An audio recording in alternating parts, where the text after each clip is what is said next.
I bought the Phantom just to say it's black. I bought the Phantom just to take a nap.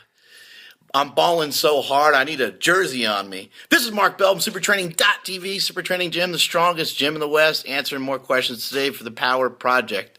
Got questions today about good mornings. One question is about the seated good morning and what my opinion of it is. My opinion is that a seated good morning is stupid. Don't do them, they hurt, and there's really no point in doing them. So eliminate those from your exercise vocabulary. There's no reason to do those. Those will kill.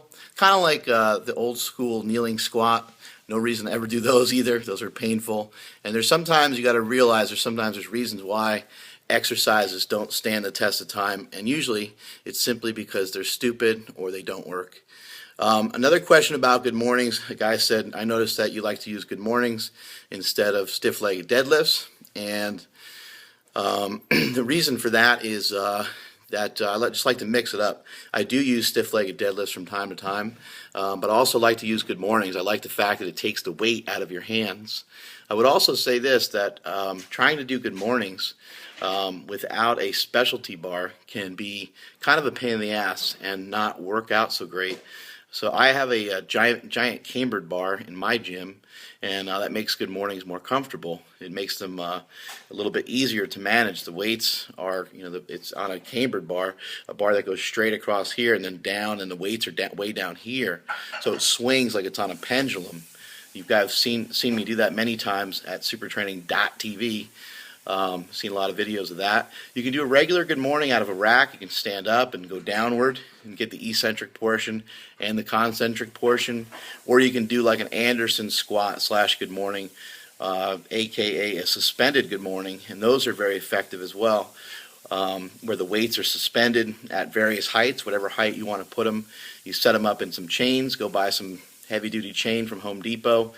Get a couple of hooks that'll hold it all together, carabiners that'll hold it all together, and you just put that in your rack, and you can do you can do various heights. You can go from various heights on a good morning or an Anderson squat type of movement.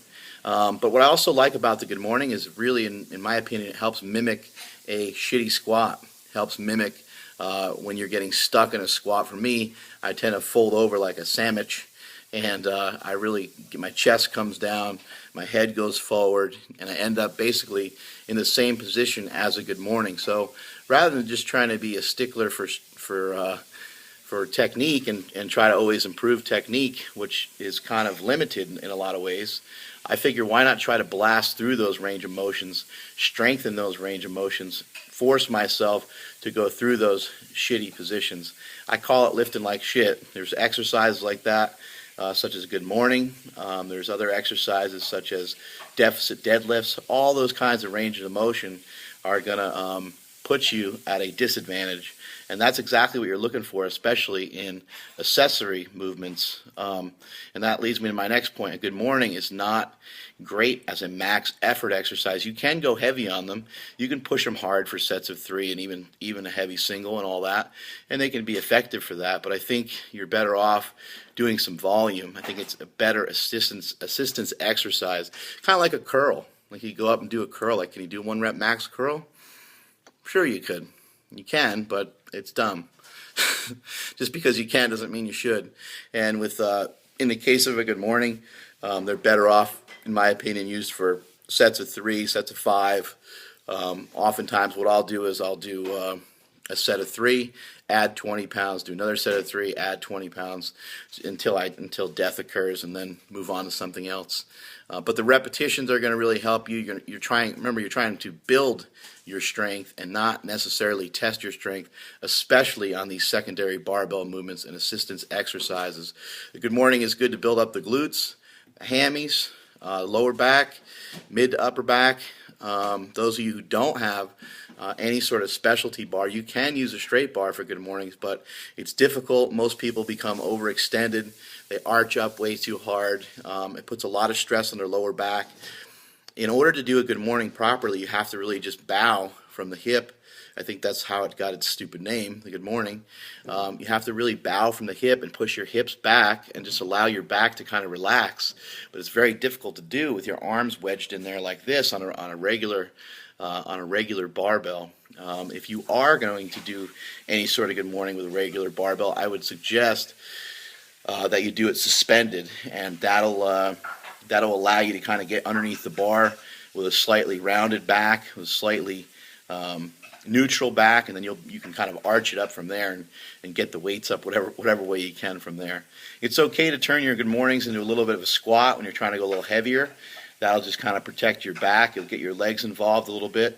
And remember why you're doing the Good Mornings. You want them to carry over to your squats and to your deadlifts. So if that's the case, then you don't have to use perfect Good Morning form, whatever the hell that would be, in order to strengthen your squat, in order to get that carryover that you're looking for. I think that helps answer your questions. I got a bunch of weird responses as of late, and I don't know what's going on. But I can say that you guys are strange. I always say that if you're not following the Power Project, that you have no life, and that if you are following the Power Project, you indeed have no life. And this guy says, my life is these educational / entertaining videos, with a bunch of exclamation points. So he was very excited. This other guy says, Mark Bell, you're so funny and muscly and funny. Please marry me. ... No homo. Okay, let's go on to the next guy. There's a couple really good ones in there.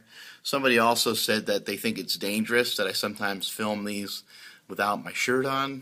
I don't know what the danger is, but that's a little bit scary.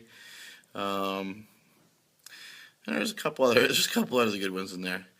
But anyway, back to answering the questions. Just to wrap this all up, don't forget to go check out howmuchyoubench.net, where we're running a sale right now. Type in Arnold in all capital letters, and you'll receive $10 off when you spend $75 or more. We're running that sale to promote the fact that we will be at the 2013 Arnold, and we want you guys to come by, check out our booth. We'll have a slingshot booth and a Power Magazine booth. I will announce the booth number soon, hopefully. Another announcement to make, I'm flying out to Reebok to work on a powerlifting shoe today.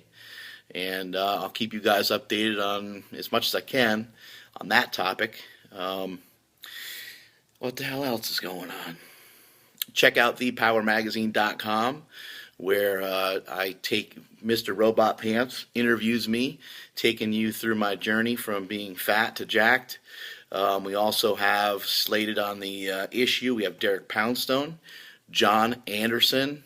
Those of you who don't know John Anderson, you'll get to know him in this next issue. He's an amazing athlete, former World's Strongest Man competitor, current pro wrestler, and just one of the all-time great ass kickers of the world, weighing about 300 pounds, probably having about 8% body fat. The guy is super jacked and does some just outrageously hard workouts, especially for a big guy. Does a lot of conditioning type work. Also in this issue, we have Eric Lillibridge. We also interviewed Eric Lillibridge's pops, Ernie Lillibridge Sr., and those two articles kind of go together to show you how to train like a Lillibridge and what these guys are doing to get world records. Eric Lillibridge has successfully deadlifted 850 pounds in training. He has squatted 881 pounds. He's knocking on the door of a 903 squat pretty soon. He's a world record holder at the 275 weight class. He'll probably soon be the world record holder of the total as well as the squat. So go sign up right now for Power Magazine at thepowermagazine.com. Make sure you don't miss any of these awesome issues that are coming up. And also, when you sign up for the digital issue, you get the whole year of 2012 as part of the deal. So go ahead and sign up, thepowermagazine.com, and that is it from supertraining.tv.